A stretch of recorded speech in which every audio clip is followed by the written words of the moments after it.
لیکن حضور سید عالم صلی اللہ علیہ وسلم نے ایک مثال بیان فرمائی، اور وہ بڑی سمجھنے کی ہے۔ حضور مثالیں دیتے تھے تو کمال ہو جاتی تھی، بڑے سے بڑا ان پڑھ بندہ بھی اس کی روح تک بات اتر جاتی تھی۔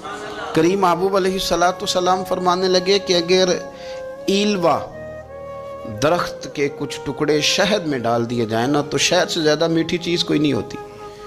تو حضور فرماتے ہیں کہ وہ ایلوا کا درخت جو ہے وہ شہد کو بھی بگاڑ دیتا ہے، اس میں کرواہٹ پیدا کر دیتا ہے، حالانکہ وہ بڑا میٹھا تھا، اپنی جگہ اس کی مٹھاس میں کوئی کسی قسم کی کمی نہیں تھی، لیکن وہ ایلوا کے درخت نے اسے بگاڑ دیا۔